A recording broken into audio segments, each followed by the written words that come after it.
Dada. Yo, hold on. Me man, break back. That's what I put on the paper.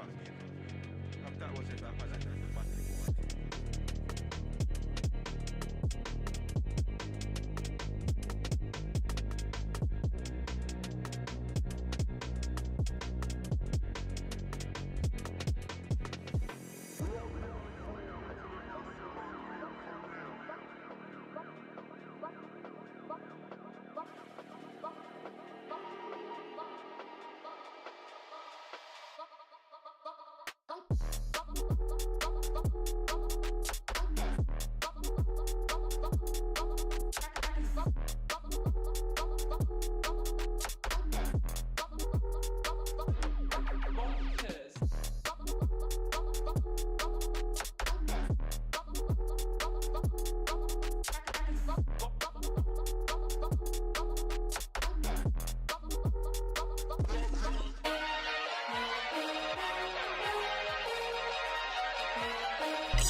Grown Folks Production. In the mix. With the commish, Nate.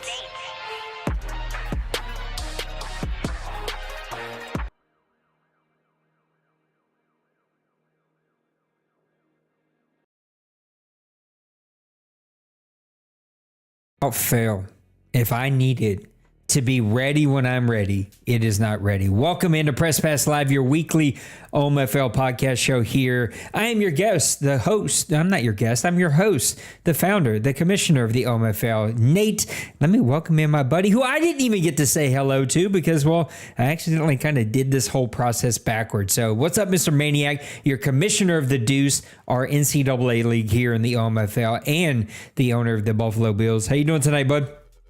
What's up, man? Doing good.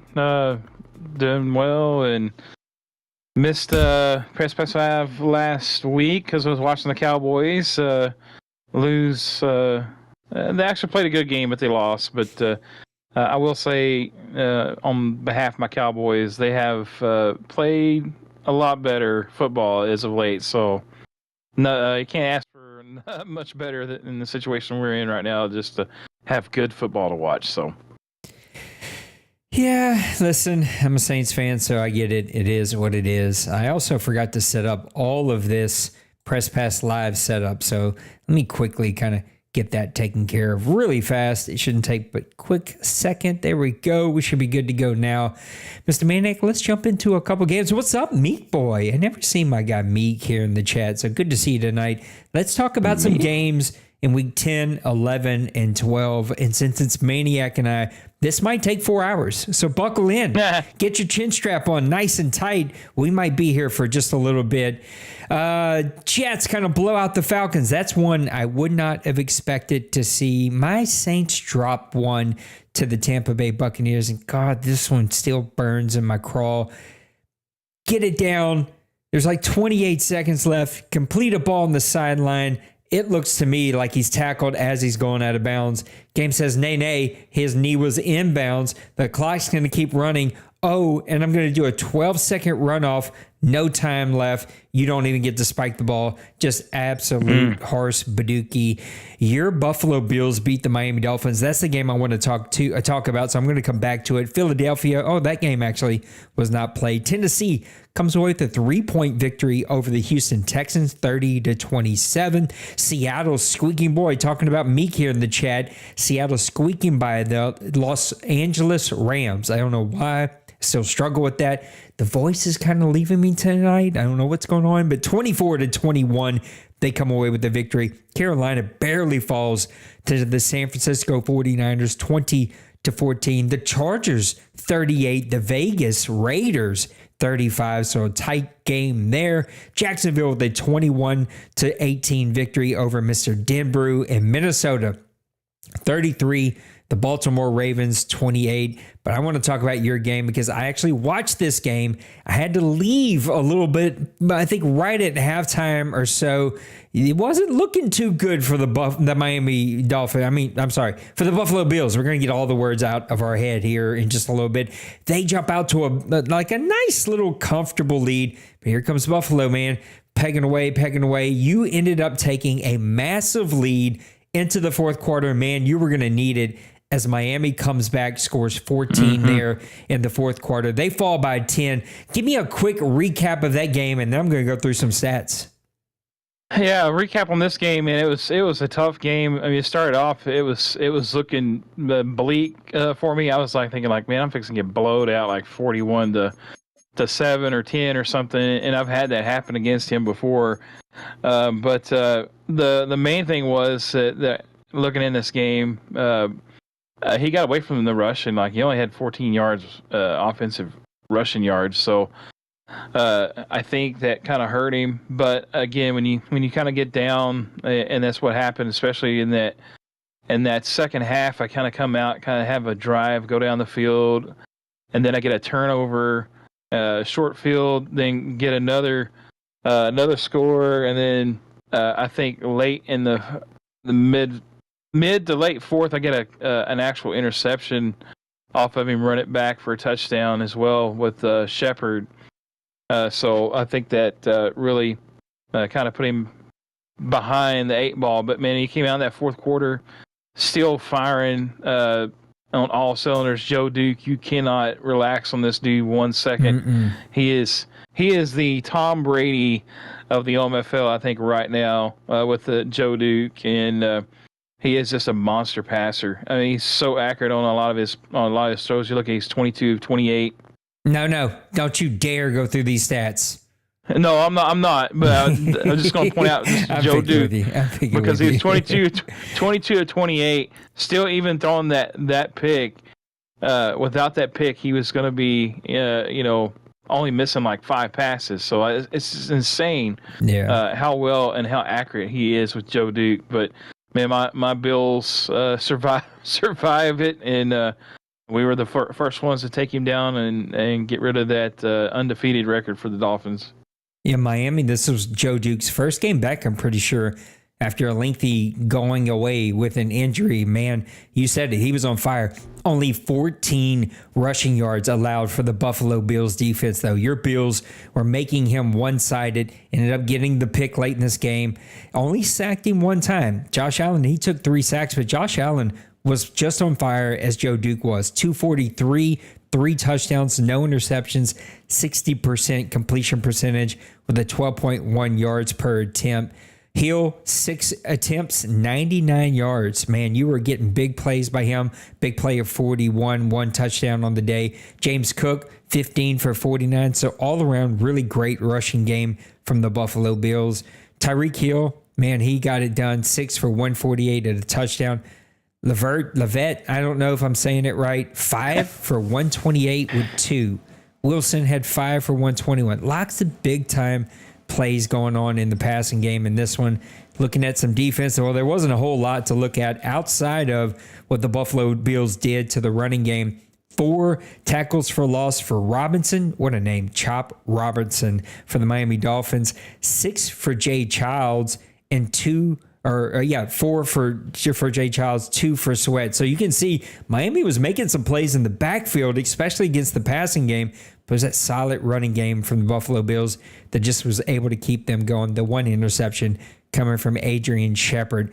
That's a quick look at week number 10. I want to look at week number 11 really quick. Couple of close games. I played mine. Felt like last night. Maybe it wasn't last night. It was last night. It's just flying by. I forgot. That was the last game. You guys were waiting on me to get back from a little small vacation. This was another really tough one. We battled. We fought. Carolina ends up getting the ball with just under 2 minutes left to go. I think they had 2 timeouts, man, and they just kind of put their drives together, get it right down inside the 5 or 8 yard line, somewhere in there. He was trying to save his timeout, and I understood it. He quick snapped me, though. We had a conversation about it. I'm just going to tell all of you how I feel. If you have a timeout, you cannot quick snap somebody. In a no-switch league, it is a crazy competitive advantage. You all know that. He caught me switching. I was trying to switch to the cornerback to cover the inside slant, but he snapped me as I was switching there, and it just wouldn't give me control of my player. He just decimated me on a slant, wide open touchdown. Carolina Panthers win. So just for in general, maybe this has to come back to the FPR because some people need it in sort of, we got to have it written down, but we just try not to quick snap. If you have a timeout, you cannot quick snap. If you don't have a timeout, you do what you got to do. Everybody's just trying to get the playoff. Do you? But if you have timeouts, you cannot quick snap somebody in this league. It's just too much of a competitive advantage. That's not what won him the game. He won it from a dominant run defense. Absolutely shut down my run. He was so dominant on third down, and he just kept sticking to his game plan, man. He just kept battling, and that's what Bird does, and that's why he's a winner in this league. Rams with a 35-21 victory over the Atlanta Falcons. That one had a little yuckiness behind it. We can talk about it a little bit. We'll come back to the New England-Baltimore game, 49-45 in that one. Green Bay falls to the Raiders, 31-34. Lots of big scores in this one. Detroit falls by 1 to Dallas. I want to talk about two games, that one and that New England game. Who else is here? Giants with a 1-point win over the Eagles. The Chargers with a 3-point victory over the Vikings. Jacksonville with a 42-35 victory over Joker and his Cardinals. Your Bills, 31-27 over the Tampa Bay Bucks. They're like me. They just cannot buy a victory. Seattle with a 20-17 victory over the San Francisco 49ers. They continue to have some pretty dominant wins over the 49ers in the regular season. But Meek, you know what the bugaboo is. We got to see you do it whenever we get to the playoffs. Let's see if you can get there and make that happen. Let's come back up here. We'll talk about New England, Baltimore. Then, you know what? I want to toss you a little egg here. I want you to talk about Dallas and Detroit. That looked like a really great game. Look at the scoring in this game. 14-17 in the first half for Baltimore, 7-21 in the second half for New England. They were dominant in a lot of ways. 554 passing yards to 470 passing yards for the Baltimore Ravens. 735 total yards gained to 784 total yards gained for the Ravens. Just passing it, big plays coming from all different ends. Jackson, 5 touchdowns, 2 interceptions.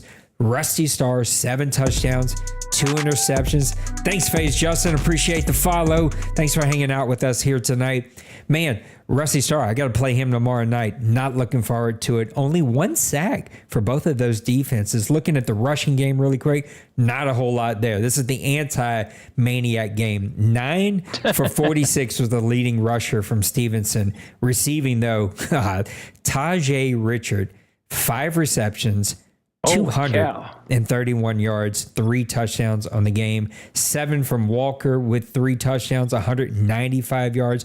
There's a 154 on here from Thornton, a 161 from Kirk, a 160 from Flowers. What are we doing over there in Baltimore for this one? Not Who a needs lot of 100-yard receiving game? Yeah, they're all getting them out. Oprah's handing them out like cars. 1 sack from Jobo, and Butler also had a sack, and then a couple interceptions. Duggar, Gonzalez, Mail, and Mitchell each with an interception. Quite the game there in Baltimore as New England gets out of that one with a 4-point victory. And that's not the typical game that you would think Law Sniper would win, but he gets one there. You want to talk about this Dallas game? Let me talk about this Dallas game and them Detroit Lions. Man, this game was down to the wire. As you see on the score sheet there, first, second, third, and fourth quarters, the Lions only get 6 points in that fourth quarter. So I'm not real sure exactly if that was field goals or if that was a missed extra point or they went for 2. But man, what a game. You're looking at the stats, offensive yards. We know what Dwayne's looking to do, and that's run the ball. 185 rushing yards to 30 for the Lions. He did win the passing yards here with 271 over 114 versus the Cowboys. Pretty even on the first downs. Looking at turnovers, 2 turnovers for the Lions. So anytime you have a close game like that, you always got to go back to those situations where if you just hadn't turned that ball over maybe one last time, could have changed the outcome. Time of possession is almost dead heat right there. Looking at the stats, Vargas, the rookie quarterback out of Arizona State, 303 yards passing, 1 touchdown, 1 interception. Had a very good day passing the ball, though, 21 of 30 for 70% completion percentage for the rookie. Getting it done. He's a big quarterback, too, 6'3", 227 pounds, so getting it done. Dak Prescott, though, would not be forgotten. He had 119 yards passing. Not a lot of yards, but efficient with 2 touchdowns, 1 interception, 12 of 20, 60% there. We all know what the Cowboys like to do, like I said, and that's run the ball. McMullen is the bell cow for the Cowboys, 16 attempts, 107 yards and a touchdown. Henry did get a touchdown, but only 7 carries and 17 yards. And you can see Dwayne getting some of his guys' backups there, getting some rushing yards as well. Leading receivers for the game, Ron St. Brown, 7 receptions for 113 yards, didn't have any scores. Jameson Williams also had 4 for 105, no scores though. Laporta did have 5 receptions for 71 and a touchdown. Lamb was a big man for the Cowboys though with 5 receptions, 65 yards, but was getting it in the end zone with 2 scores there. Looking at your defensive side of the ball, the tackle leader for this game was Diggs with 9. It's kind of unusual to see your cornerback making a lot of tackles, but the Lions were passing the ball around a lot, so they must have been going at Diggs quite a bit. But 9 tackles there, tackle for loss. Your tackle for loss leader, Osa Digizua, man, he had 5 of those. Yeah, it just rolled right out of the tongue, man. I got it the first try. I guarantee that I'll try to say it again. I won't mess it up. DeMarcus Lawrence, man, 3. Hutchinson for the Lions had 3 tackles for a loss. Sack leader. We talked about these other teams or other games not having sacks. That wasn't the case here. Odigizua had 2.5. Parsons had a sack and a half here. Lawrence had a sack. Hutchinson had a sack for the Lions, and then your interception leaders Hooker and Ross. Anytime you have a hooker making an interception, that's a bad thing. So, man, it was a great game. This should probably be a OMFL classic right here. If I was team, I'd probably be submitting it because at 26-25, I mean, you went toe to toe with the champ there. Build some confidence with the classic Dwayne game, right? I'm going to lose the passing yards, but I'm still going to pass for 70% plus. Oh, I'm going to sack your quarterback 5 times. I'm not going to let you run the ball at all, and I'm going to pick you off. Like, just the classic Dwayne game. Now, we still got a lot of games to go here in week number 12. That's what week we're in.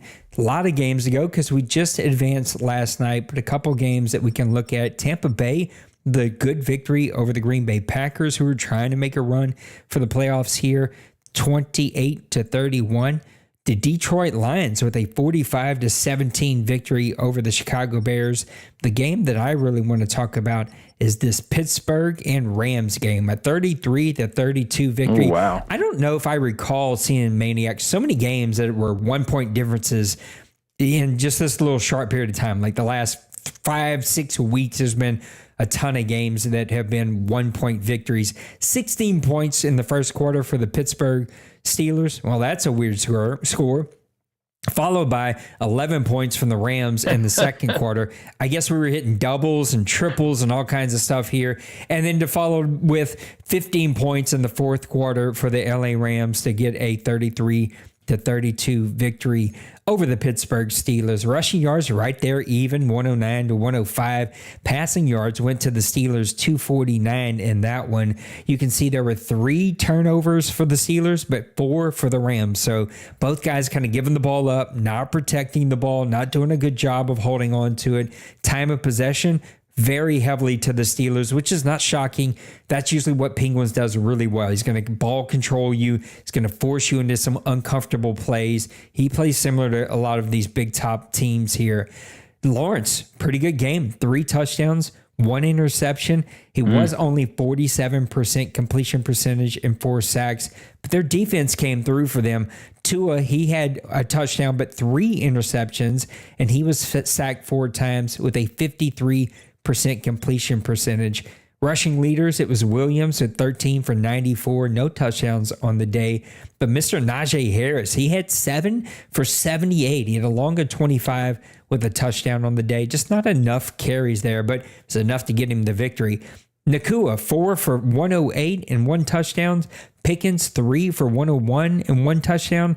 Lowry with 5 and 1 touchdown. And then way down here, we also had, who's this? Where are we at? Jawan Johnson, my old Saint, 4 for 1 touchdown. Looking at some defense real quick.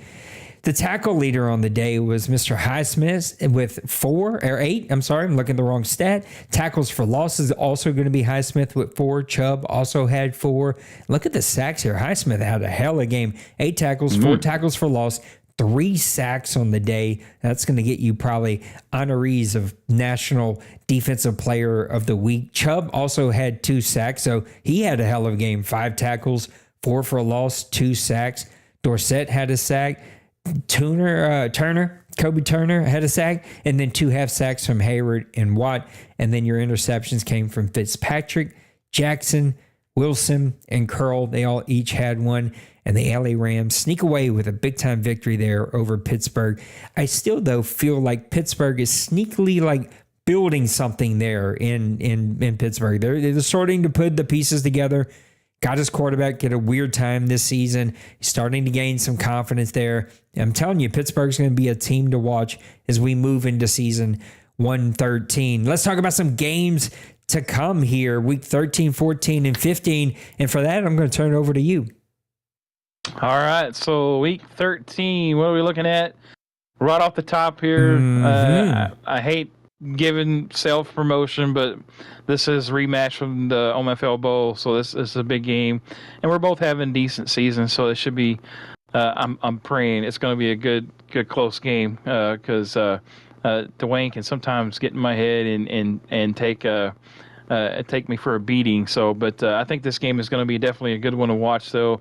Both teams are really kind of similar matched up. Our teams are kind of built similar. Like you said, we like to run the ball, like to control the ball, and play off of that. So I will say, though, here as of late, I've found my passing game a little bit.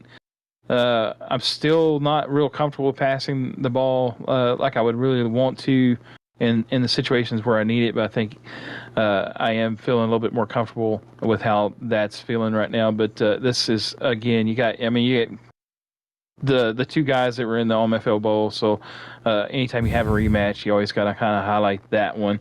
The other one that I was really looking at from this week is a matchup from the AFC West.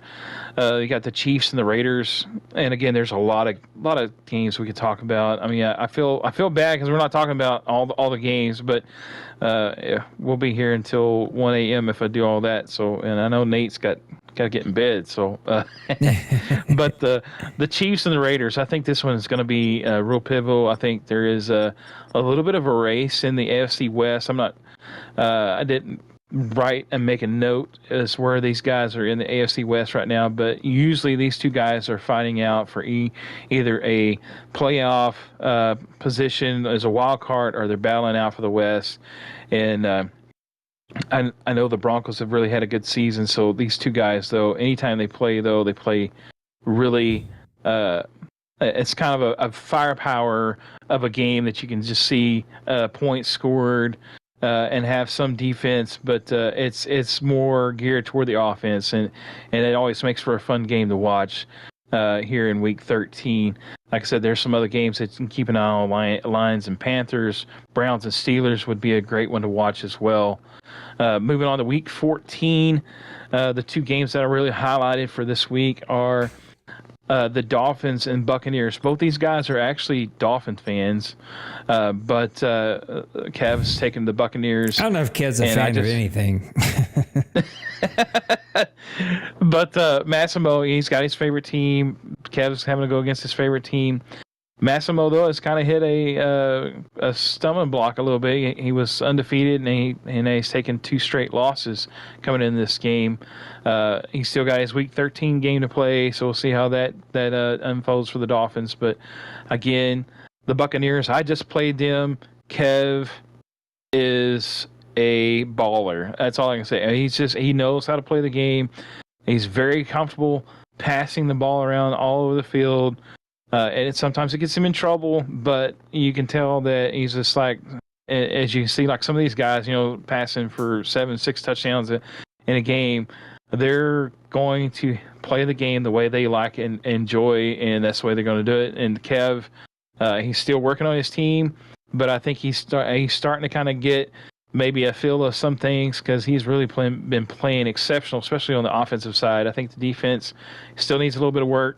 But I think he's got a couple of young players. I think they're going to be difference makers going forward. The Dolphins playing him 2 weeks ago. He's got a guy on the defensive line, Childs is his name. He's a defensive tackle. He's like 340 or 50 pounds or something like that. He's huge. He's like 6'6", and he was in the backfield. I mean, every time I was handing off, especially in the first half, man, he was dominating the line of scrimmage, and I kind of had to make an adjustment because he was just dominating that well.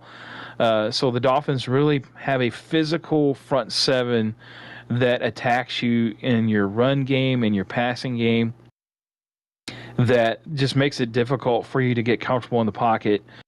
He sacked me 3 times. Probably could have had 6 or 7 sacks. So there was just some times I just dumped the ball, got rid of it, but these two match up really well. They play similar, air it out, find the deep ball, find the big play, and I think it's going to be fireworks from start to finish in this game.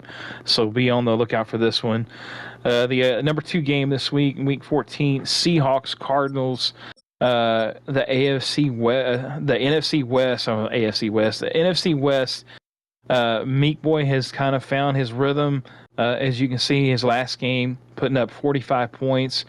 Beat D-Money. Again, like you said, we got to see what we can do in the playoffs.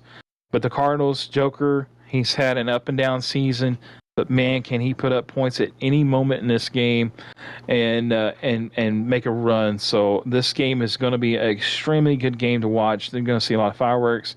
The Seahawks have got a replacement guy for Metcalf who they sent to the Chargers. The rookie has been playing really well. He's got like 50 catches and like 9 or 10 touchdowns on the season. So I think his name's Tyson. So he's one to watch out for this game. But the Cardinals could pull this game out of the hat as well. So, but again, this is going to be a great game to watch. Broncos Chargers will probably be a really good one. And even an entertaining Bills and Patriots, I think, will be a great entertaining game to keep your eye on as well. Moving on to Week 15. I've got 3 games highlighted here. Saints versus Falcons. Anytime you have these two, whenever I was a Falcons, it was always a battle to the end with you, Nate. The Saints and Falcons is just, there's a kind of a storied rivalry there, and it's always a big matchup. No matter whoever's running the Falcons, those Saints are always usually in a close game here, and I think this game is going to be a really good one.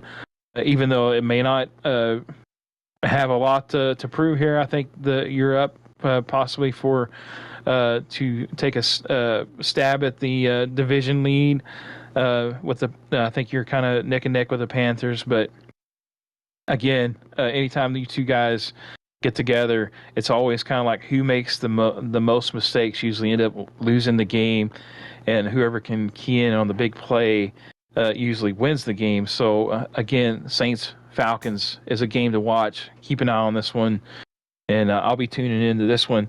The other one for this week is another big divisional matchup, and we're talking about the Rams Loganator versus D-Money and the 49ers. this game should be game of the week. I think it'll be a great game to watch. I think there's going to be a lot of. It seems like there are some games you'll see these guys put up a lot of points, and then you see them when they face off with certain teams. It's a little bit more defensive. So this one has a chance to be a defensive type of game. But I think it's going to be one that's going to be back and forth. You're going to see maybe a couple mistakes. D-Money is not the all pristine player we have seen. He does throw the mistake here and there and stuff. So I think he's a little bit more human this Madden so far, and I think that makes for a really good matchup in this game. And then last but not least, I think this one could have big implications. Talk about Nysonger and the Vikings and the Giants. Nysonger, I think, is kind of on the cusp of probably missing out on the playoffs. I think he's like 3 wins, 7 losses, 8 losses, something like that. But the Giants are trying to get into that wild card spot. But Nysonger has played exceptionally well and has put up points in most of these games that I've watched. He's been really close, like right on the cusp, maybe only losing by 7, 10, 3 points, even a couple points, maybe even a 1-point game. So he's been really competitive in these games, and I think he could be one, if the Giants don't watch out, he could be someone that could be playing spoiler here, and the Giants could maybe miss out on a playoff spot if they're not careful here. But again, it's going to be a great game. I think both guys match up really well, and I think it's going to be a good one to watch here in the OMFL. I completely agree with you. And now let's go dig into some OMFL news. Oh, wait, I can't go over here. That's right. I got to stay over there. Sorry, Maniac. I went to the wrong scene, forgetting that it's got to stay over there. Let's go to the OMFL news with Mr. Denbrew, who's bringing it back for us. Mr. Denbrew, take it away. Welcome back to the OMFL News. We are in week 12 of season 112 in the OMFL. I am Denbrew, and this is your news. Going to take a quick look at the division races. I know we did it last year, but we're just going to do a little condensed version because we got some really good ones going on. The parity in the OMFL this season is unbelievable. And some of these races are going to come down to the wire. So let's take a look at some of the tight ones. The NFC North is a tight one. You got Green Bay and Detroit both sitting at 5-5. They're leading that division, and those two play each other in Week 15, which will be a huge matchup. The Lions won the first one, 45-44, so that's going to be a good one. Down in the NFC South, East, and West, those are all controlled by the Panthers, Cowboys, and 49ers. Not much to report there. The AFC North is another tight one with the Bengals and Browns both sitting at 6-4, with the Ravens sitting right there in the mix at 5-6. The AFC East is another good division battle with the Dolphins at 9-2, the Bills right there at 8-2. Those two have already played twice, and they split the series. But the best battle taking place is in the AFC West with the Broncos at 6-4, the Raiders and Chargers at 5-5, and the Chiefs right there still in it at 5-6. That's a quick look at your division news, and I'm going to end it right there at 1:30, Nate. And I'm going to come back with a segment number 2 because I went 6 minutes last time. And I got sent to the naughty chair. So we are going to kick it back to Nate and Press Pass Live. That's not true, Denbrew. No naughty chair here. I appreciate the naughty chair. all. 6 minutes, 10 minutes, 5. I'm just saying 6 minutes is a long time to stop the show. And I like it when you break it up a little bit. Big Hurt, were you talking about me or Denbrew? I guess I missed the pots in the background if you're talking about Denbrew. If you're talking about me, this is my bottle of water, because as I was talking with Maniac, I don't know why my throat is shot today, so I was like, I gotta go get some water. All right, let's dig into this just a little bit, Mr. Maniac. I want to talk about some rookie check-in. Actually, we're gonna come over here for this one. Let's talk about some rookie check-ins, and then after we check in on the rooks and kind of point out a couple guys that we really like, I cannot show you that in game, but after we point that out, I want to talk about one team. Pick a team, pick one change, and tell me how that's going to help that team. And that's what we're going to dig at here in just a little bit. Okay, I'm going to take the first jab at this. There's a couple of really top-notch rookies, especially at the quarterback position. I think for the first time in quite, 4, 5, 6 seasons, maybe not that far. It's probably too far back, but first time in at least 3 seasons, we've had some top-flight rookie quarterbacks in this class that just came out. We've also had some really nice running backs. We've had running backs have a really nice season. Receiver, we always have the speedsters go to the right teams, and man, they always seem to find a way with those guys. And then we're going to take a look at the defensive leaders. It's wide open. We're going to go through a couple of these. I've got to get a nod to the quarterbacks. They're the sexiest guys on the team. They're the big-time players. They carry the entire franchise on their shoulder. Everybody's looking for that key core quarterback, and Mr. Jesse Fargas and Ricky Scully have really figured that out for their teams. And really, Danny McDimes, I hate that name, but it is what it is. They also played really well. 24 touchdowns and 14 interceptions for Mr. Fargas and the Detroit Lions. That's a really good season so far for Mr. Tim. Usually we've seen those numbers flip-flop, so Tim's got it going on over there. Mr. Scully, probably not saying that right, for the San Francisco 49ers. He's at 24-16 at 2,300 yards. And then finally, McDimes for the New York Jets. He's got 10 games under his belt, 2,114 yards, 16 touchdowns, 21 interceptions. So seeing more of that normal rookie, ratio that we see. But the Detroit Lions and Fargas and the San Francisco 49ers and their quarterback, Ricky, man, he's got it going on and he's got it figured out. Both of those guys playing really good football. Probably not going to be enough for the Lions. I don't know. I need to go look at who's actually leading that division, but it's probably not going to be enough for them to get into the playoffs. But man, he's playing really well. He's building, and he's starting to get some momentum going there, especially here in the last 2 advances, maybe 3 advances there. And we know what the 49ers done. Yeah, he is not the unstoppable beast that we've seen him before, but he's still really, really good. And this quarterback's able to keep him going. Who do you like at the rookie check-in? Yeah, I looked at Fargas. I looked at I actually been pronouncing his name Scioli. It's probably that sci-fi. But man, I've butchered up names too. So don't ask me for opinions. So, I want to look at a running back, and I've been talking about Nysonger quite a bit, and he's got a guy that is putting up pretty decent numbers, but. There's a couple of running backs I want to talk about. I'm trying to look at my list, and once the ink cools, sometimes I can't read my own writing. So, but Matthew Waters from the Cleveland Browns. He has 156 carries on the season, 715 yards, but he's also scored 12 touchdowns, and he's putting up really good numbers. And then the other guy I want to talk about was the Vikings guy, Jelani Moorhead, 116 carries. He's actually, averaging six yards a pop. So he's really been quite a nice running back, and he's got good size. I like that 6 foot, 209 pound frame. He's a big running back compared to a lot of guys. And again, like I said, he's getting 6 yards of carry. Only has 3 touchdowns, but I think this is a guy that's going to be a piece for him for a long time. And then Waters is just another weapon to those Browns with all that they have there. I think he's going to be kind of like the.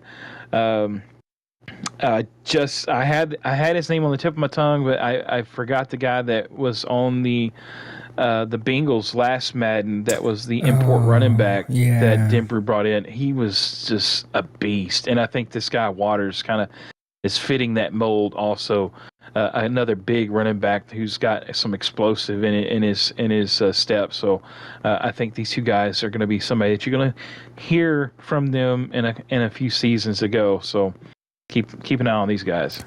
You got to give a small nod to the receivers. Watts with the Bears, Kaufman with the Packers, Tyson with the Seahawks, all of them having outstanding seasons. Watts and the Bears and Colin, clearly going after a rookie record. He does that sometimes. More power to him. This guy's playing outstanding, averaging 20 yards a catch with 21 touchdowns. Just crazy numbers. I want to turn the attention to the defense just a little bit because the Chicago Bears have some outstanding players there too. He's doing exactly what he did last cycle, except he won a little bit quicker early this cycle. He's just, piling away draft picks, going out, getting top-notch players, and just like really building the core of that team. He's got Durham at middle linebacker and Woodard at free safety. Both of these guys just playing outstanding football, 34 tackles and 31 tackles respectively. Those are solo tackles, 5.5 sacks for the middle linebacker, Durham, and 1 sack for Woodward. I remember Durham. I think it was a couple of picks away from mine. I really wanted him. Durham also has 3 interceptions on the season, so that middle linebacker is playing really good football. That would actually put Durham as number 2 in the league for rookies and interceptions. Woodward would be number 3 with 3 interceptions. The only guy above them is Norwell for the Miami Dolphins with 4. So you really got to look at what he's doing with Durham. And then looking at the sacks, well, Durham's also leading the league in rookies at sacks with 5.5. So Durham is getting my nod as one of the top defensive players here. And again, we're seeing Colin put all the pieces together to build for a really good championship possible ? Team here in the OMFL. What do you think about the defense? Yeah, defense. I'm looking kind of the same thing with you. I looked at Durham. Also, just want to point out because I've played the guy twice already, the middle linebacker for the Dolphins. I gotta get his stats up here. Like you talked about, he had 4 interceptions. Noel, 6'3", tall middle linebacker, 236 pounds, and he's fast. He's quick, light, and fast. Massimo has been using him quite a bit, and he's done an exceptional job with this dude. He's all over that middle of the field, and he's coming in on run plays, offensive pass plays. So I think he definitely has ability to possibly be in the talking for top defensive rookie. Another guy that I want to point out, and it's probably somebody that we're not going to get a whole lot of love just for the simple fact that he plays on the defensive line. But I'm going to talk about the guy for the Chiefs. There's a couple other guys that are kind of like right there with him. Peterson from the Panthers. He's one. Then the defensive end Dorsett is also another one. All 3 of these guys are kind of like almost like hand in hand right there in the middle of the pack. All of them have 5 sacks. All of them have double digits in tackles for loss and multiple tackles on the season so far. Archer, though, kind of caught my eye because he is from the AFC. It was the one that pulled up first for me when I was looking at this originally. Brandon Archer, though, 6'4", 259 pounds from Texas Tech, rookie. And he's been playing phenomenal for the Chiefs. And again, like I said, there's those three guys there, Dorsett, Peterson, and Archer, all kind of fit almost the same mold, same body build, and they're all kind of doing work right now in the OMFL. Shout out to the punters. You got the rookie leading punter in the league and net average and punts inside the 20. So even the punters, they're players too. We got to give them some love. Punters and kickers are players too, and your punters having a really great season. Maniac, let's look at some teams here in the OMFL. We're getting a lot of questions around advice and what would you say and what would you do and how would you help this team or how would you help that team, and there's so many questions and ways that we can kind of unpack that. And I think we'll have some here in the mailbag. And what the heck am I supposed to tell people? I'm a 3-win team that's on like a 6-game losing streak right now. It's just things are unraveling for me like they always seem to do, and starting on the offensive side. But I challenged us to think, name one team here in the OMFL that you would make one change to. Maybe there's multiple teams that we could go through, but a team that you make one change to, what would that change be, and how would that help that team? We're going to leave it wide open. We can kind of dig at it as you want from there. But who's the team, and how are you going to change that team? Well, again, like you said, it was kind of so wide open. I kept thinking, like, how could I approach this and stuff? And this is nothing against the Bucks or nothing like that, or any team that I'm going to talk about. But the Tampa Bay Buccaneers, we've talked about it being very competitive in games, and not just quite there yet, but. He's also got a lot of cap space, and I don't know. It would take a lot to dig into like what the players does he have coming up for contracts and stuff. But I would have liked to maybe seen him be a little bit more aggressive, maybe even with maybe getting a couple players more in trading to try to get his team in a better situation. I mean, nothing against the NFC South. It's always this way. It's always very competitive and stuff. But it is a wide open division that really maybe a couple guys could help him, get into a better situation for him going forward. I'm trying to kind of scroll down through here. His wide receivers, except for a couple guys, are starting to get older. So maybe another wide receiver could have been something that would have been beneficial for him. I know Evans is still there, but he's like 32. Godwin's still there, but he's kind of getting old. Maybe like looking at the wide receiver, he might have could have picked up, a couple guys that maybe could have helped him there, because we all know he does love to air the ball out.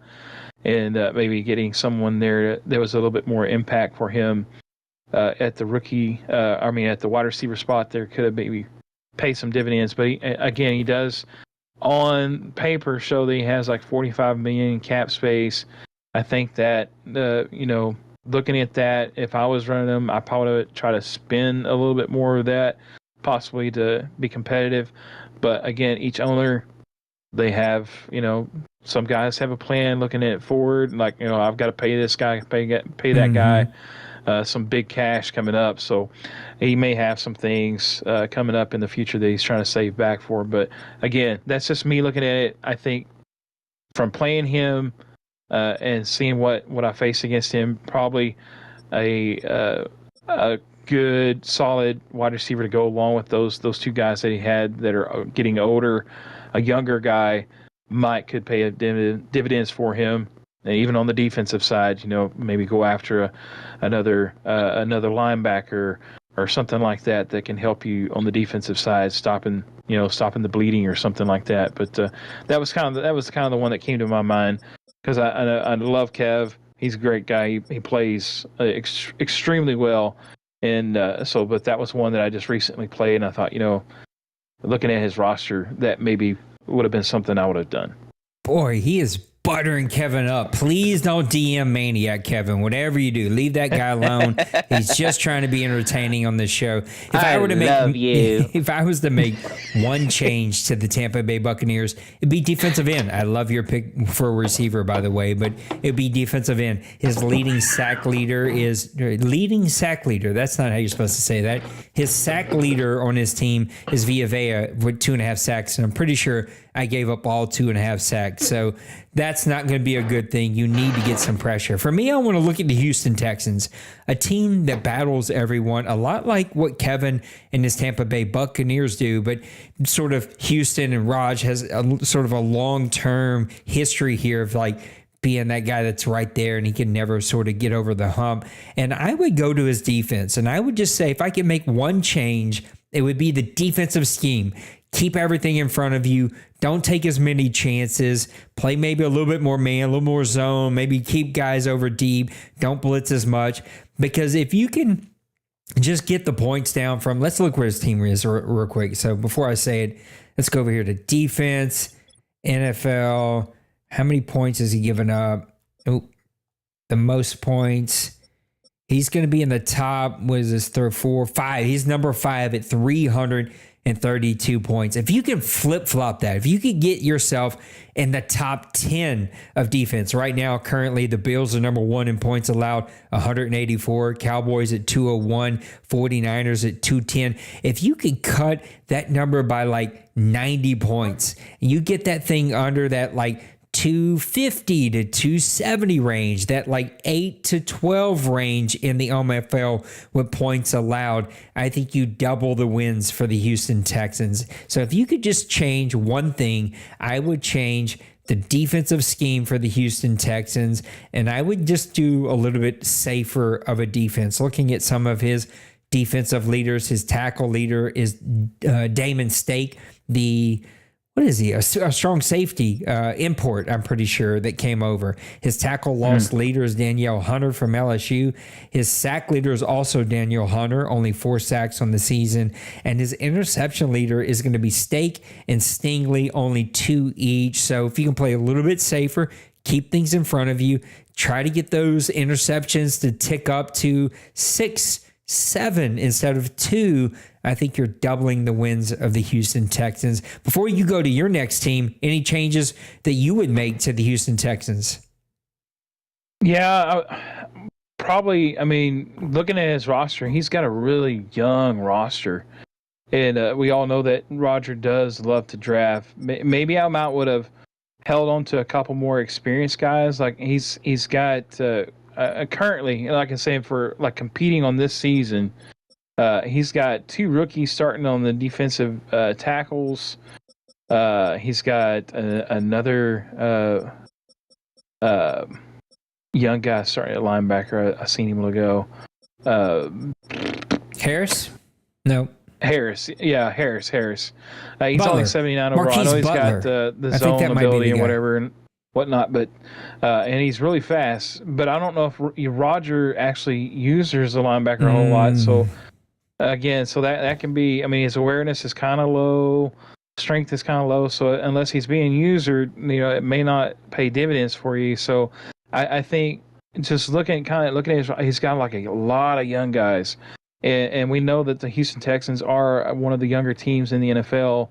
But I think a lot of times in these type of games, you look at it, experience does pay dividends in certain situations. And when you got like your number 2 cornerback, has some nice stats. Last year from Georgia, he's only 76 overall, but his awareness is like 69. Play rec is only 77.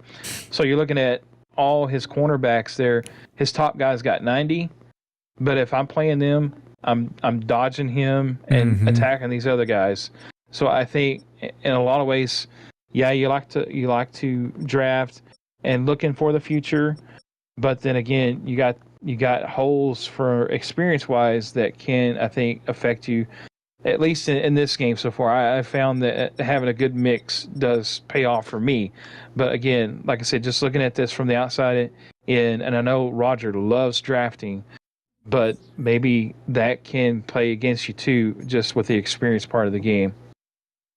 All right. Any other teams that you would make any changes to before we open up the OMFL mailbag? I was gonna kind of like throw this out here. I think with looking at some of the trades that have been done, I was thinking about Nipple. He's just Nipple's always like a garage sale in the trade block. He's like trying to pawn these guys off, and he will get some takers and stuff. And he's a pretty good salesman, I have to admit. So kudos to Nips. But I was thinking like some of the trades that went down, or maybe some of the roster moves. And I think one of the bigger ones, we talked about the Steelers making a couple moves there in the season, getting a different quarterback. And I know he's got he let go of Fields for Lawrence, but I almost kind of feel like I think he was in a better position with Fields. And so that was kind of the one thing I want to highlight. Penguins, don't get mad at me. Yeah, I know we've in the chat and stuff, guys were giving you a hard time about it and stuff, and I'm not trying to bring up those feelings, but to me, I think looking at this, I think Fields is a more dynamic player. And as far as Madden goes, yeah, I know you're gonna have to pay him. I know you're saving money with this guy, but dynamic players are 1 in a million to come by sometimes in these games. And I think Fields is just that type of player that can be a game changer. Yeah, Lawrence has got 87 speed, 89 acceleration, but we're talking like, a difference of like 5-6 points in the speed and acceleration categories alone. And that can mean the difference of you getting around Micah Parsons in the OMFL Bowl and taking a sack, So again, that's just those type of things I look at. Would he go back and say, okay, I'm only going to be spending another maybe $6 million a season to keep him? Would he maybe say, you know what, maybe I would keep him? Again, looking from my point of view, I think before he made that, he was 3-0, 4-0, something like that. After that, he's kind of had up and down games. So again, that would be just a specific player that I kind of keyed in on that I saw a difference from how the team was performing before and afterwards. I got to go look at one team. I want to do this. I want to look at one team that is a good team that's having a good season. What would be one change that I would make on that team? And I got to look at the New York Giants. And if there were one change that I could make, I would give him a top flight premier running back. Now, why are you saying that, Nate? Josh Jacobs has 151 for 756, averaging 5 yards a carry at 15 touchdowns. And I know that he is playing superb, but I've seen Mr. Beal play whenever he's got that speedster running back. He's got those speedster wide receivers. He clearly has that on this team here with Neighbors, Hyatt, Johnson, the tight end, all making plays. And he's got the dominant defense. He's got the dominant defense figured out. I wanted to say quarterback, but Givens is young. This is only his second year. I think he was an import guy. Luke Givens came over. Mm-hmm. He's 12-13. So arguably, you can make the case, put a better quarterback on here, but I would actually go running back. I know that Josh Jacobs is having a great season, but he's not going to be super speedster. He's starting to get up there for a running back at least. He's in his 6th year already in this league. I'd like to see a nice, young, quick premier running back on this team and see how that sort of opened up the offense here for the New York Giants. Any changes you make to the New York Giants before we go open up the OMFL mailbag? Yeah, I like that pick. I think too, looking at his team overall, I think, and I know D Money has posted like, don't spend money on offensive linemen, stuff like that. But I think two, you look at his offensive line, and I've looked at. I know Madden's kind of funny. Sometimes they don't seem like the premier offensive linemen work really well, but I think you have to take a look at no further than the Dallas Cowboys. His offensive line has been stacked. I know he had a couple of younger guys in there, but the guys that were around them were just really good players. He had an import player too brought in that was a top-notch guy.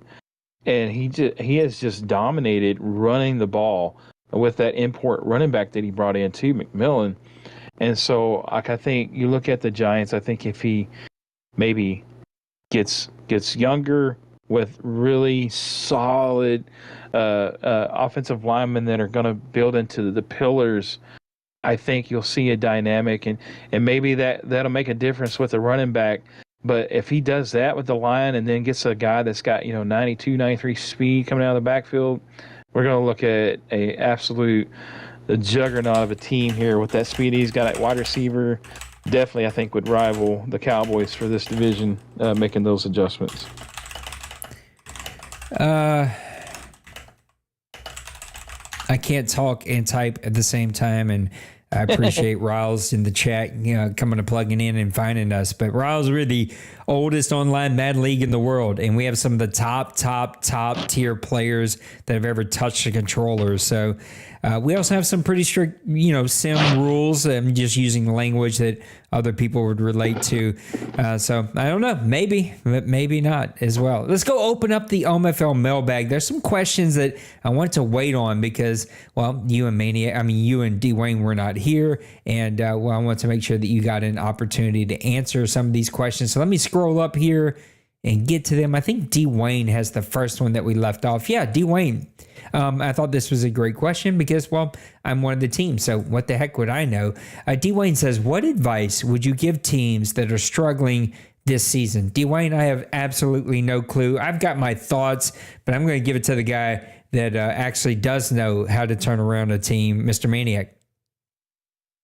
I mean, if you're struggling this season, I mean, I've been there. Like the 2 Maddens ago when I came back, I really struggled with the Vikings. I was the Vikings for 2 seasons. I think I won in the 2 or 3 seasons I was playing them. I think I only won 2 games, maybe 3 games the entirety of those 3 seasons, and it does build character because when you don't win and you got to play for okay, I just want an improvement, and it kind of starts changing your perspective on a lot of things. And I think if you're struggling this season, take a step back and from the competitive side and just look at it and say, okay, now's the time for me to regroup myself, maybe get myself more acquainted with my playbook, make changes to my playbook, maybe even make changes to what you're running. Like if you're running 3-4, maybe switch to 4-3,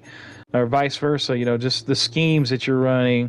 Just take a look at inventory yourself just like you would in real life, and just inventory your team. Who's getting old? Who can I start moving out?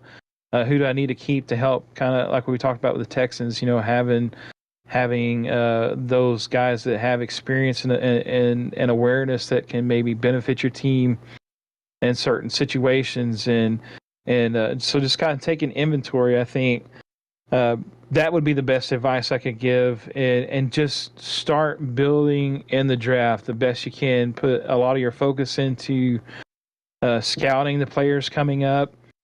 Get your from each like we say in the draft. There's hardly any gems that fall, but start looking into really scouting guys that are maybe not so much as, we all know the guys are going to go get the top, fastest wide receivers. They're going to go off the board the quickest, the cornerbacks, but get those guys that when you scout them and they start saying this guy is proven, he's smart, all those kind of indicators that says, okay, this guy could be a star or superstar, maybe hidden gem, possibly. Start looking at those guys and building later. And when I say later, in your mid rounds where you have your 3rd round, your 4th round, maybe even a late 2nd round, that's where I think you get a lot of your value that can kind of help you build your team.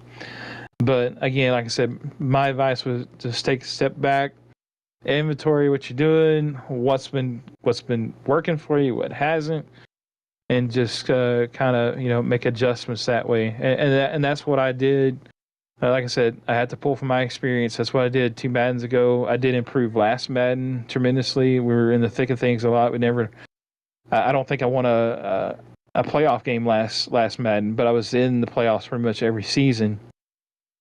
But then this season, definitely team switch, has helped me also. But I actually made it to the bowl game, played Dwayne. I was really satisfied with the way I played. So that there's some satisfaction that can come from, again, taking inventory and trying to, I've done this for so long. Well, it's not working. It's not working like that anymore. Got to make some changes. So sometimes that's the hardest thing to do is okay, I've got to look at myself and say, my team, this ain't working. I got to change it up. So.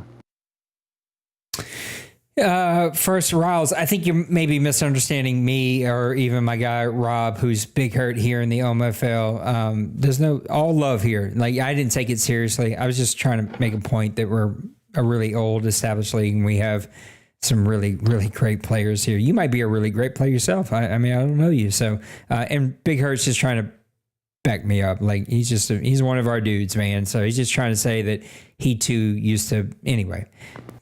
don't read too much into it. It's just a chat. We're all trying to get to know each other. All love here.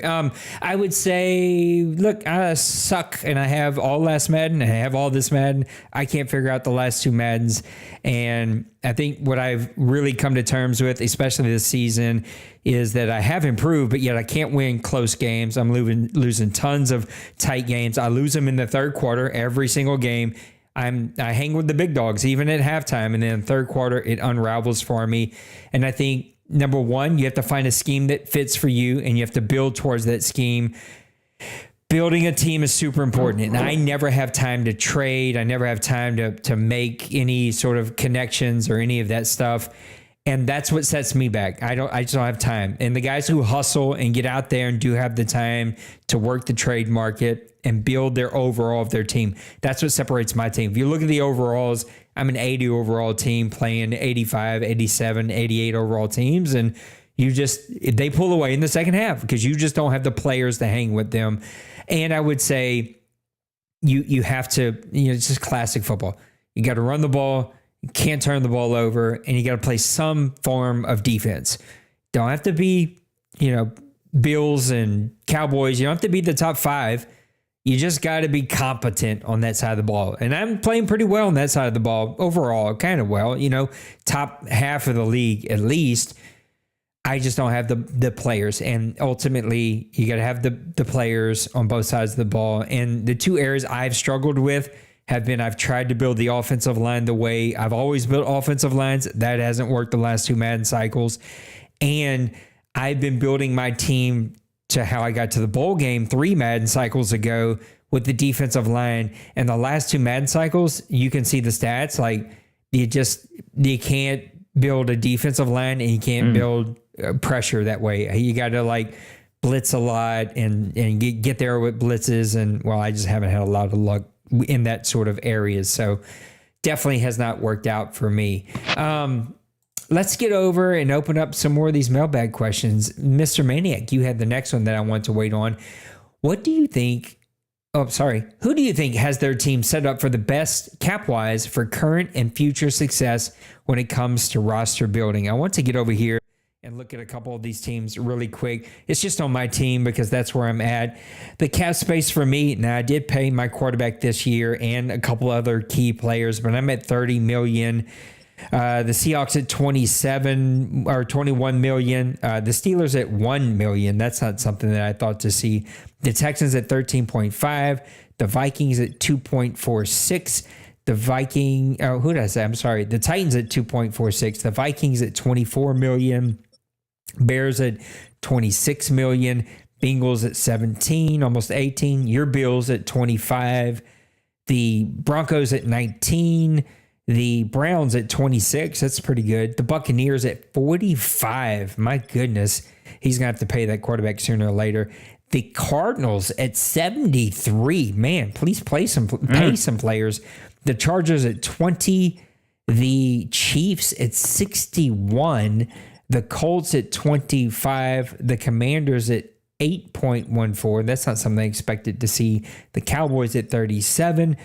The Dolphins at 12. Boy, he's going to have to pay that quarterback. The Eagles at $70 million. The Falcons at 24. The 49ers at 6.66.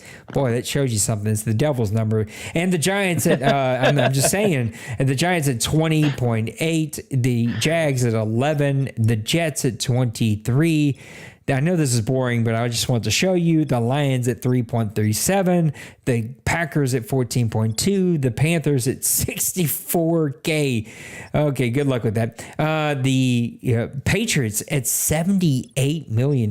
My goodness, guys. The Raiders, my gosh, we'll get it out, 4.26.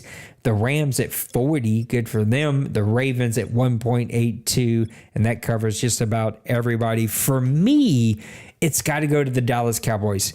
Now, he doesn't have the most money of everybody, but he's a team that's in the top 3 in this league. He is winning. He is dominant. He's got young players. He's paid the quarterback, and he's still got a pretty substantial amount of money that he's got to sprinkle and add to his team. I think he's doing a really good job to build that team for the future, continue to win for right now. He's kind of placed the young players in really key positions. But then you got to look at the top teams with a lot of that money, right? Like the Chiefs, right? They've got a lot of good players. He's trying to build through the draft. Now he's got some money to go spend. A couple of those other teams in that $60 to $70 million range. The Patriots, I really like what they're doing, man. They got a lot of money. He needs to go add to this defense. He needs to start bringing in some defensive players. What teams came to your mind, though, as you began to sort of think about this question? Yeah, whenever I asked this question, it was actually when the Cowboys game was going on. I think when I posted it, I thought the Cowboys were one that really came to mind. Also because he's been really successful getting the playoffs, and he's got the cap space to make a move here and there if he needs to go out and get somebody. And like you say, he's already got the quarterback paid. Another team that I want to look at, an up and coming team, a rising team, is the Rams. He's got his quarterback. He's only 27. Tua is only 27, 90 overall. He's got superstar X Factor capabilities, and he's locked up already for the next 4 years. And he's only counting like 40 million, 42 million, I think, the next couple of seasons against the cap. So really, that's actually pretty decent numbers when you look at how some of these quarterbacks are asking for money. He's got a lot of his key players locked in, young players, and he's got 40 million in cap space. So I think he's having some success now, and you're going to see him have some success in the next couple of seasons. And so far, he's drafted well to go with that. And so I think he's kind of setting himself up to be really in a position to make a run for the NFC West. Unfortunately, he's got Meat Boy and D-Money and Joker all in that division. But he's done a good job so far, I think, with the cap management and cutting the pieces that he needed to cut, getting the guys to come in that he wants to fit his scheme. And I think it's he's got himself set up cap-wise, I think, for success for the end of this season and for the next few seasons to come. The Cardinals are another team that sort of caught my eye. Lots of money. I know he's not winning the way Joker wants to win just yet, but like he's got some key core players there and a lot of money to spend.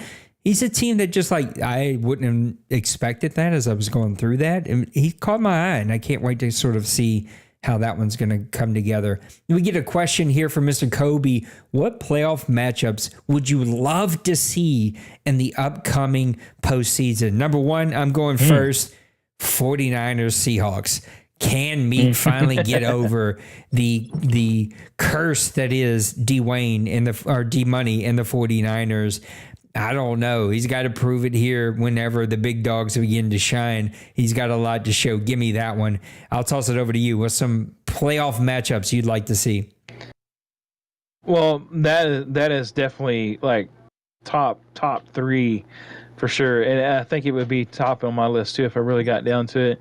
I'm gonna take a stab from the AFC side, and this is just kind of from a nostalgic look, and we talk about Buddy Bowls and stuff, but Little Koch versus Denbrew, as always, must see OMFL TV when they're playing, because they play each other so well, they know each other so well, and it's always just a really fun, entertaining, clean game, and it's always just one that like it keeps you on your seat, because you just know that both of them are not out of it, even if they're a couple scores down.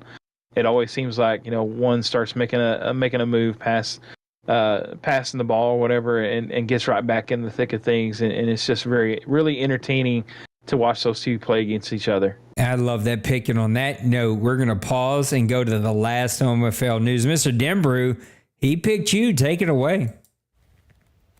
All right, we're back. Segment 2.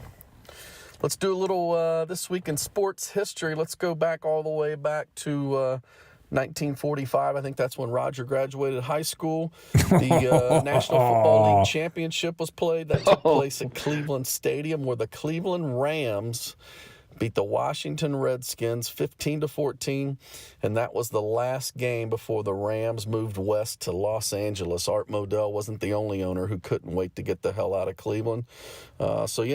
Cleveland's lost 2 football franchises. Congratulations.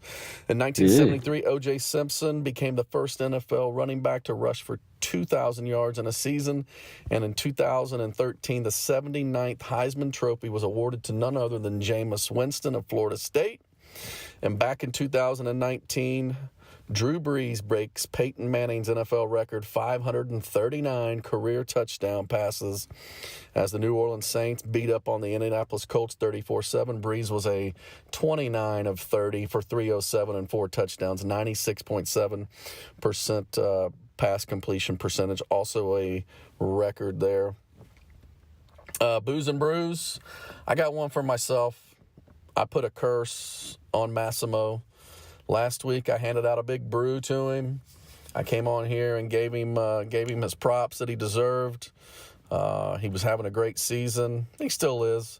But since my brew, he's dropped 2 straight. I take full responsibility. That one is on me, Massimo. I am sorry. The NFL news, or the OMFL news curse is real. My bad, buddy. What do we got? We got a brew here. This is for everybody in the OMFL. All you guys. The scheduling has been super smooth this cycle. The communication has been great. No drama in my DMs, which is how I like it. So everybody keep up the great scheduling. It's much appreciated. That's all I got for this week. I'm going to send it back to Nate and Press Pass Live. See y'all. Thank you, Mr. Denbrew. There was one drama for scheduling that made me want to eat a bullet, but I think we were able to work our way through that. That sort of happens from time to time. And Denbrew, I also think I love the stats and the NFL stuff. Like, go dig in the OMFL stuff, like the OMFL Owners Hall of Fame and the OMFL Hall of Fame players. Like, go dig at some of those stats. I think that would be kind of fun. And like, can players guess who's in the OMFL Hall of Fame and the stats that he's throwing out there? Here's a matchup before I give it back to you, and then we wrap up this question. Bills versus Dolphins. You give him his first loss with Joe Duke. It's a big-time game in Buffalo. Buffalo's aiming towards that number 1 seed. That's going to go a long way in deciding, does Miami get it? Does the Buffalo Bills get it? Do the Titans sneak in there and grab one? Can the Browns keep sneaking up on everybody? Like, a lot of teams here aiming for that number 1 seed, but I'd love to see that matchup. Give me a snowy game in Buffalo, all that speed, all that firepower of that passing game versus the Buffalo Bills, the winds against them, the snows against the Dolphins, that run game of the Bills, that defense, like classic AFC battle there in Buffalo, or even the other way in Miami. The sun's out, the weather's warm, Miami's spreading you out, he's going deep. Can the Buffalo Bills figure a way to slow him down on their home turf? Either way, that's going to be a really fun matchup. Give me one more that you want to see here in the playoffs. I'll go from the NFC side, and I'll take one from.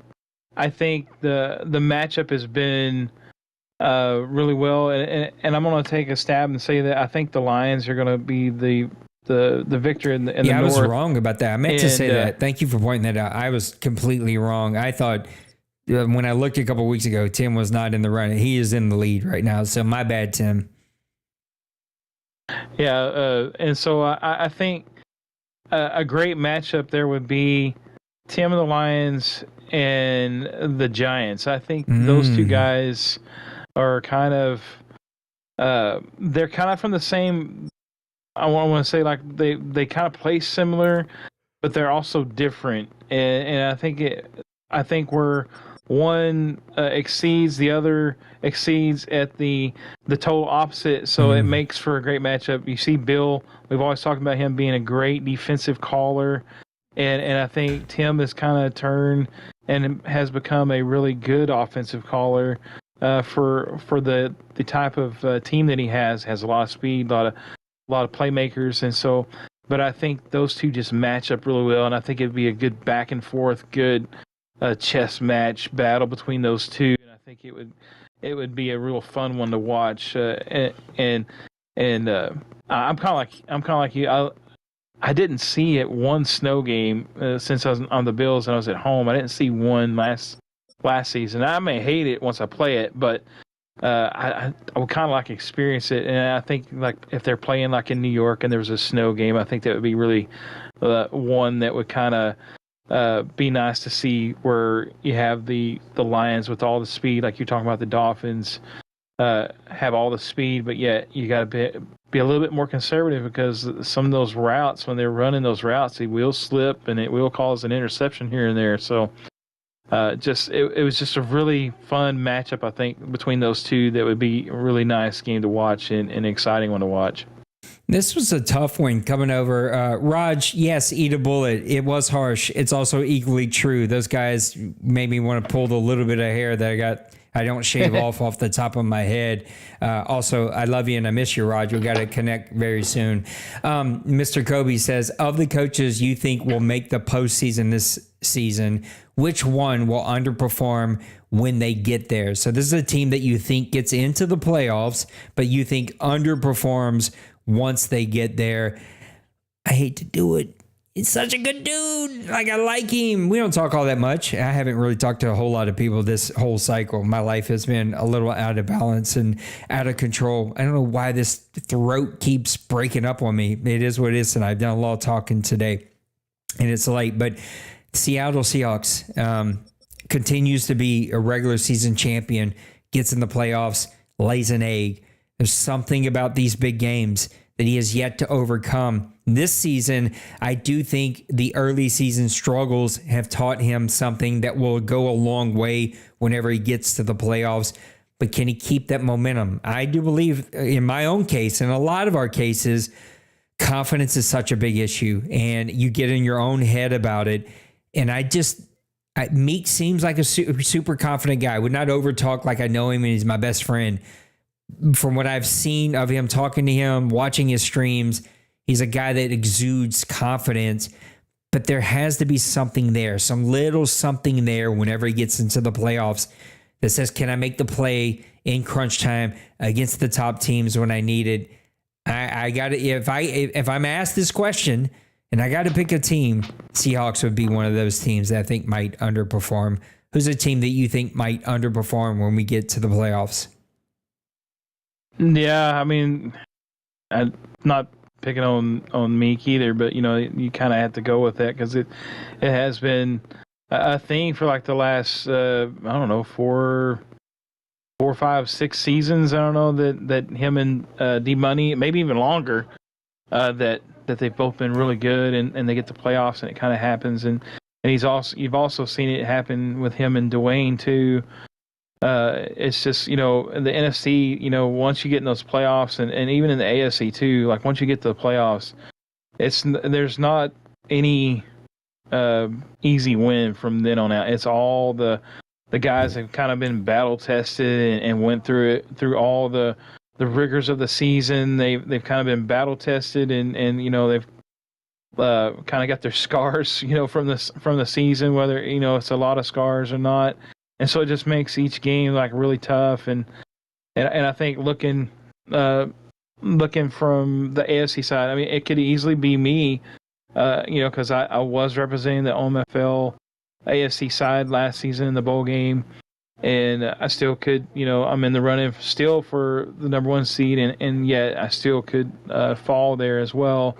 I think any team that's at the top, there's always that chance that you're going to fall and fail, and I think I'm one. The Dolphins are one, because we've seen that happen coming into the 2 weeks ago. It looked like there was nobody that could touch Massimo, and then all of a sudden he's got 2 losses. So again, it can happen the same way in the playoffs once you go into that playoff game, and I think sometimes even being the number 1 seed, you have to be like really on your toes, because you're kind of cold. And I know we don't have a whole lot of games being played or whatever, but there's still a little bit a layoff from the season finale, and depends on if you're sitting good and you set some of your players aside to keep them getting injured.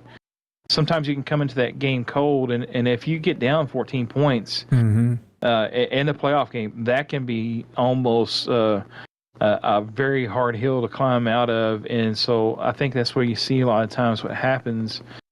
And but again, like I said, the Seahawks could be one. I could be one.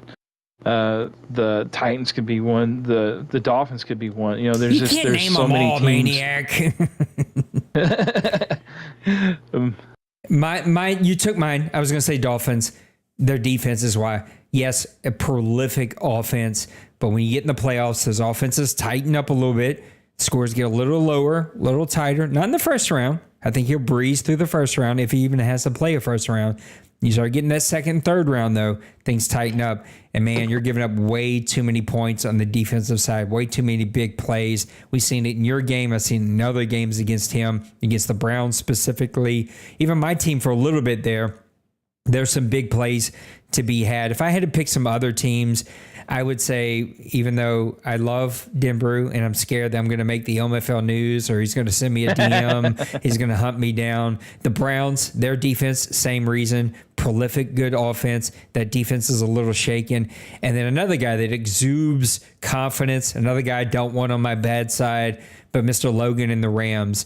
He's got pretty decent offense. He can put up some numbers there. I don't love the quarterback. He can win with him, but I don't know if he's a championship quarterback in Tua. And then that defense just giving up way too many big plays over there with the Rams. All right, Mr. Logan actually has our next question. Moving closer to the offseason, what is the biggest area you're looking to improve with your team through draft, free agency, and trades? For me, Logan, and this is the tough part. It's like, I don't believe there are any secrets here in the OMFL. I believe the top teams know how to win, and they just don't say it because, I don't know, whatever. It is what it is. I am not a top team and have not been in 3 Madden cycles. I am looking to add speed, strength, athleticism on all fronts. Free agency, backups, starters. My team lacks speed and athleticism and strength. I'm going to go add that. I'm going to look to make a couple of moves. My problem with my team, Logan, is I'm old and I'm cash strapped. All my money is tied into old aging players that I need to retire or not sign. And I just haven't had enough seasons under my belt to move on from them. I think you're seeing the same thing with Pittsburgh. I think Tennessee turned theirs around a little bit quicker because they didn't have quite as many contracts they were tied to. Logan, I think your team is in the same sort of bucket, kind of tied to some older aging contracts and players that are not good in Madden. Maybe in the NFL, good players, but not 100% great in Madden. I think, the speed of your receivers, right? That doesn't make really good Madden receivers. So for me, I'm looking add speed, strength, athleticism, maybe make some moves. I just don't have a lot of players that players are interested in, so that means I got to move draft picks, and draft picks are gold to me. The contracts, the players that you can hit on, like they're just golden to me. You got to draft good, but I just don't like to let go of draft picks. So that's what I'm doing. Maniac, I know that you've started to think about the future of your team and a team that's aging in some spots, but you've replenished in some areas. What's your goals going into the offseason? Yeah, I mean, Josh Allen has been kind of one that I've there was like 3 or 4 weeks ago. I was like, he's such a good cornerback, and there was some times where he just wasn't throwing and hitting nothing, and I was like, I could probably do just as well with a 65 overall or 70 overall quarterback and do what I'm doing. But those guys, like, they get older. I know on the defensive line, I had a really older defensive tackle, which I went out and I spent my first round draft pick on Sweat with a trade with Tennessee. I know I given up a first round draft pick, but this guy's young. He's only his second year out of being a rookie from Texas, and that also helped. He's from Texas, but the main thing that drew me to like Sweat is he's like 6'5" or whatever it is, like 330 50 pounds, and so he's the big dude in the middle of the field that I need to like help shut down the run against the Dwaynes and those type of guys. I've got the speed, but I didn't really have the bulk in the middle, and so he's going to kind of help there. And I think the keys to any team, though, is like you said, speed. Speed is always going to be king in Madden, but I think if you can get someone that's buildable in the draft, that's got the speed, the core building blocks. Even if you get them and they're like a normal dev, and they're like 21 or 22, but they've got like 93, 94 speed, and they just need to be trained each week and stuff. I think those guys are key points. And then I think on the offense and defensive lines, especially, you need strength. And you need guys that can actually move, and not so much, like on the defensive line. I don't think you have to have the guys that are like, 85 speed or whatever. I think you can get, guys that are like, especially defensive tackles, if they're like in the top to mid 70s in speed, but have really good acceleration because they've got the quick burst to get after the running back. I think those are key guys too. But play rec, I think on defense is an maybe underappreciated stat for defense. I think play rec plays a big part, and then awareness. To me, I think awareness is another one that it seems like there's at times where if I've got a couple guys that go out with an injury or something, and then the backups come in and their awareness is really low, they've got all the tangibles that are really similar to the guys that just went out, but their awareness and their play rec is down, and they usually give up plays. And so I just from those experiences, I think on the defensive side, play rec, awareness is a key factor. If you get that along with guys that have got the physical abilities of strength and speed, you've got someone that can be a difference maker on your defense. And then, like you said, on offense, I am a guy that I think that you need, like on the wide receiver, I think you need a possession receiver, and I think you need a guy that can take the top off. I think if you got the possession receiver, you can attack the underneath routes if they're covered over the top, and then if they're keeping everything close, and you got the guy that can take the top off the defense at any moment, I think that's just another element that keeps the defense is guessing, and then it opens up the run game, because then they're worried about, am I going to give up the short pass or the deep pass? And then all of a sudden, here you get in with a run. Now they got to worry about run up the gut, run outside. So instead of having like, okay, he's got no speed at wide receiver, player by forward, player by underneath, he can't get past 15, 20 yards. We're going to rush the quarterback. We're going to blitz. We're going to run blitz. And so then you start seeing where teams will start really dominating you and stuff, because all that they're doing is really kind of covering all those aspects, and you have no counter. So I again, this is me. I think you need to have those aspects covered in your basis of your team when you build.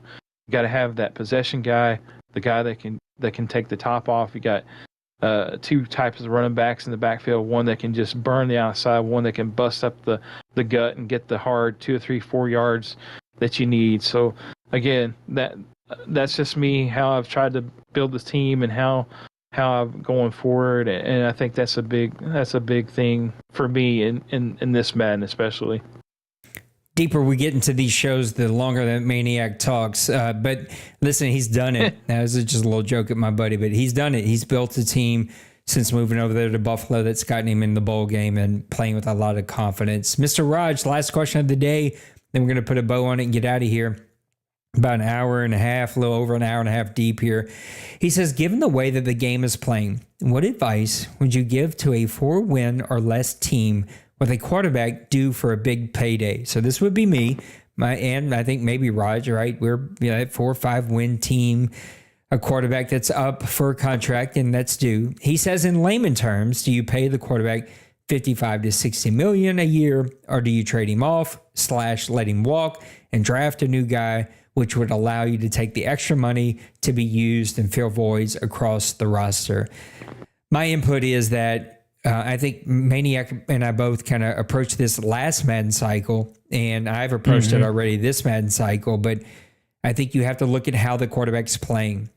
Overall, is he helping you play to your style? And if the answer is no, then you got to let him go. You got to either let him walk, which is really hard. I think you got to try to trade him away if there are takers. And normally you got to sell, at a pretty medium to low price. It's very hard to sell high around here, especially for quarterbacks, because no one wants to pay a quarterback. And so I think if you can sell him at a pretty decent price, get something for him, and then go draft your next guy and use that to start to fill in the roster. My counter argument would be if you're not playing terrible with him and he's playing pretty average the way I am now with my current quarterback, Anthony, I went ahead and paid him because I'm playing pretty good with him this season. Not amazing, but I've improved the numbers. I'm playing better. I'm trying to gain some confidence, but I am 31st in the league in passing, mainly because my offensive line just does not protect me at all for any type of long passes. That's something else we got to work on. Then I'm going to pay him because having the extra money with a rookie quarterback isn't going to help my team. Like, I need talent. Sooner or later, you got to pay somebody to stay and build the talent. I don't think the days of winning with 68 overall quarterbacks like Dwayne has done in the past are here. I think you got to have players to win.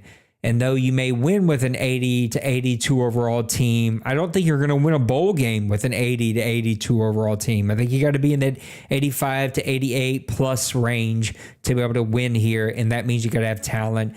And you got to get that talent together on one roster. And that means you got to pay players sooner or later. So what about you, Maniac? I've heard you at least question what to do about Allen, who was already paid, but how do you approach do you pay the quarterback? Do you let him walk? Do you go rookie? What are you doing?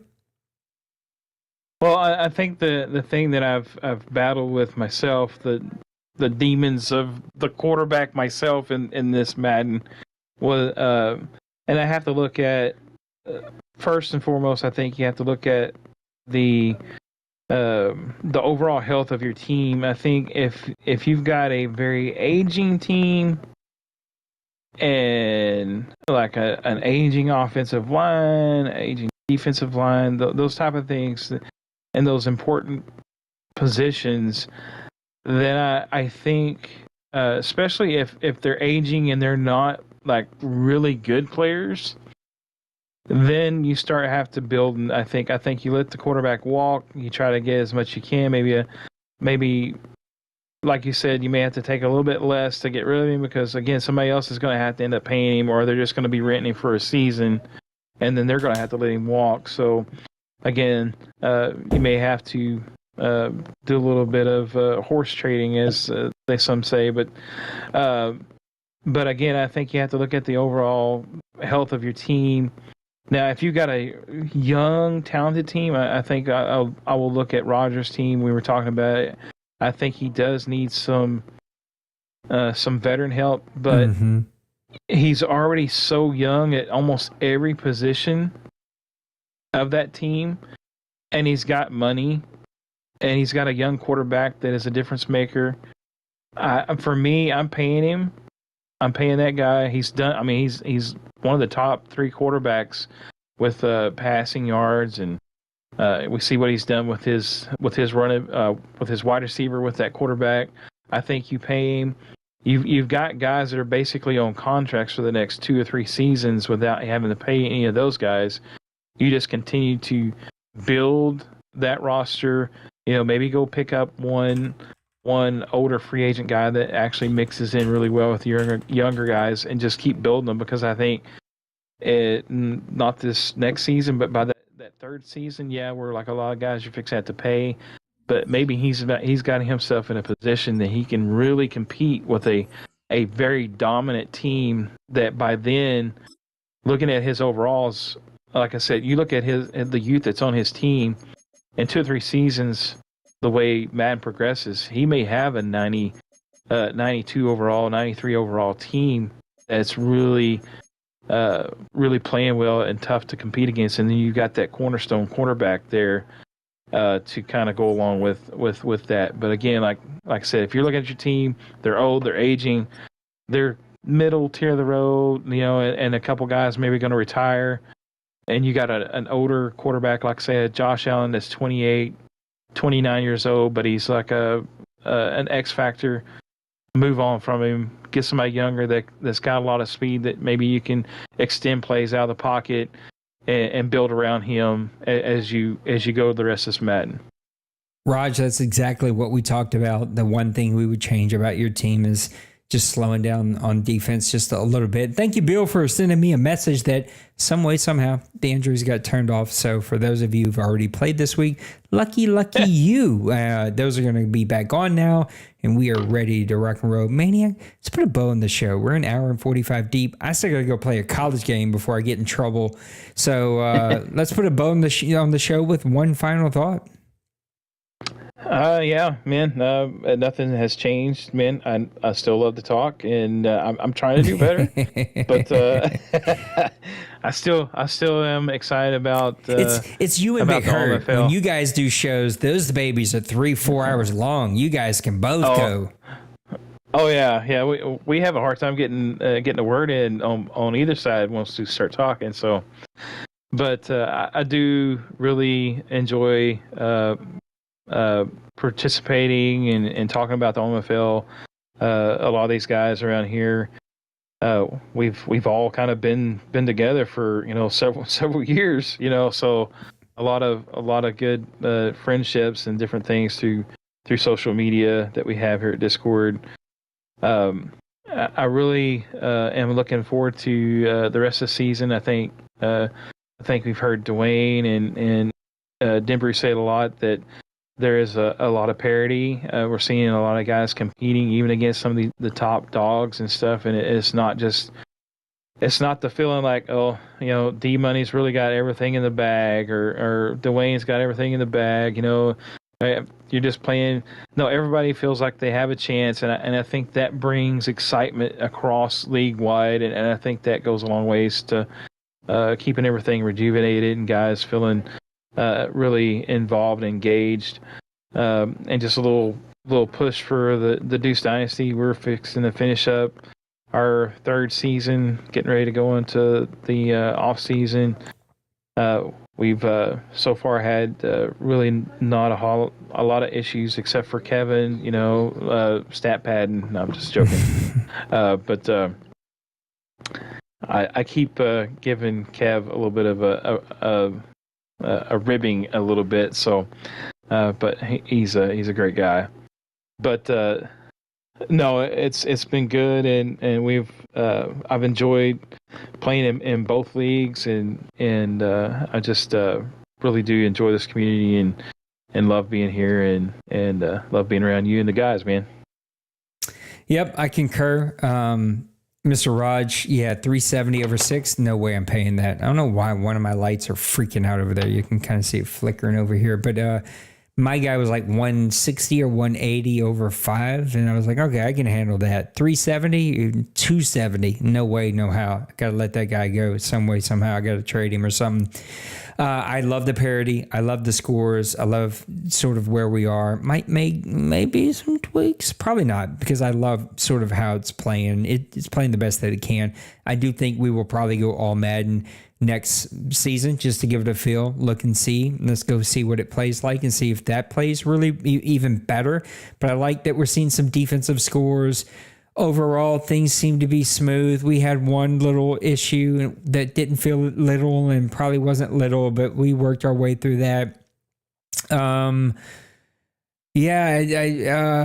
can't think of anything really. I think we're moving in the right direction, the good direction, and by the time we get to the next show, we'll probably be week 15, 16. So it'll be playoff prediction show. Hopefully Mr. Dwayne can make it. He hasn't been able to make it in the last couple of shows. So hopefully Dwayne can come hang out with us and we can start giving our playoff predictions and our bowl predictions and start looking at the future. So should be a lot of fun. I also get off after this week. So I work half a day on Thursday and then I'm off for 2 weeks. So I'm excited to do some streaming, do some like playoff games, so we can actually call some playoff games. Should be fun. I love the holidays.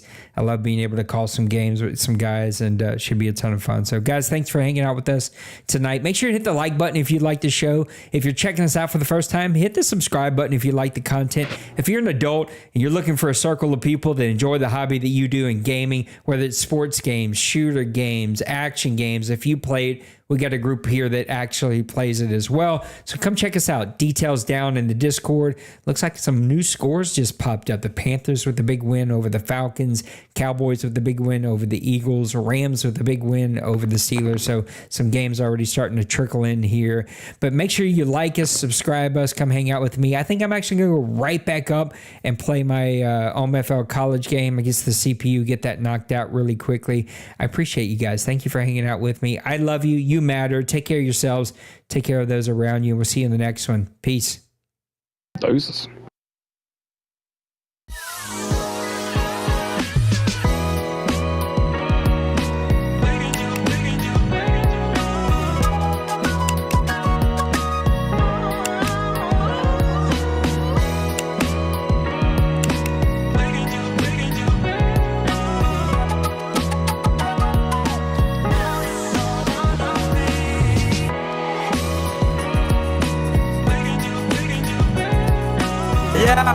Smash that like and subscribe.